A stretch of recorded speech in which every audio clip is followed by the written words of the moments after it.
everybody, I'm Susan, and this is my channel, Susan's Road Less Traveled, and boy am I traveling less. Just an update, it's Wednesday.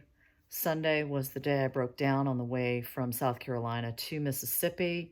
Yesterday was about a 2.5 hour morning of going to two auto places to try and get some help on whether or not I was going to be able to service the bus here and then be able to drive it home.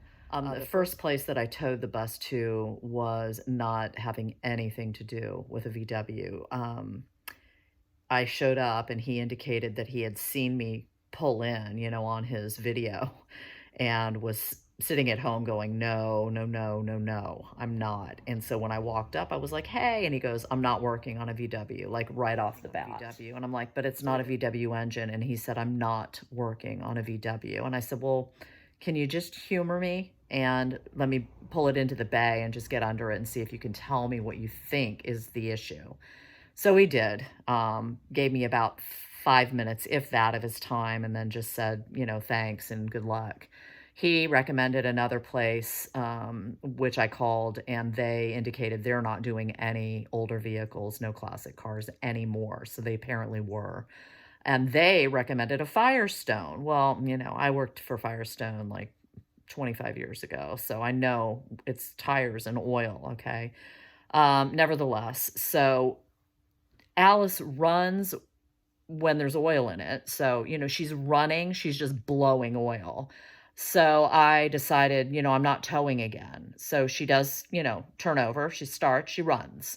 However, I am blowing smoke the whole way. So it was about a 15 or so mile drive from this one shop over to the Firestone. So I followed my sister-in-law on the highway. I made it just a little over halfway before I had to pull over. The oil light came on. I pulled over. We sat there for 10 minutes. I poured another quart in, and I coasted in for the last 4 miles. I waited for a short bit to get a service tech to, give me his 5 minutes of time, and just said, there's so much oil under the undercarriage, you can't even tell where the source is. So with that, I just made the determination that nobody else needs to look at it except for the mechanic that installed the engine, rebuilt it for me. It's his baby, and I'm going to get it back to him. So I'm going to transport it.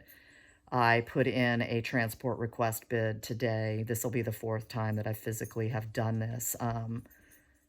3 times to just ship it from one location to another when I've moved. When I bought it, and then when I moved twice. This will be the 1 time that I've done it because she's out of commission and can't make the trip. So I'm waiting for a bid to be accepted, and then we'll get going. So I pulled into the Firestone. After the guy looked at it, I nosed it out in the back of their shop area and, kind of backed it out of the way and onto the grass so it wasn't like leaking oil and such all over their parking lot.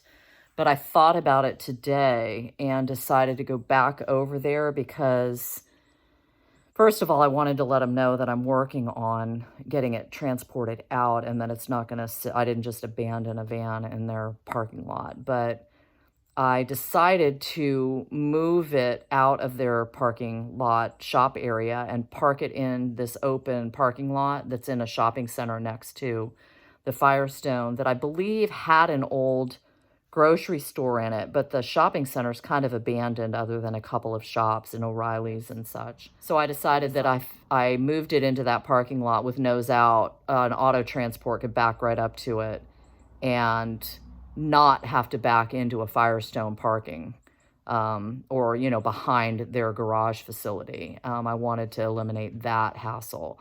So we went over there, showed my sister-in-law how to unlock it because it's kind of quirky, where the extra oil was, how it needs to have oil checked before the auto transport guy loads it, because if not, whenever somebody picks up the bid. So at the earliest that I get it back into South Carolina is probably going to be between like Sunday and Tuesday if somebody picks it up on Friday.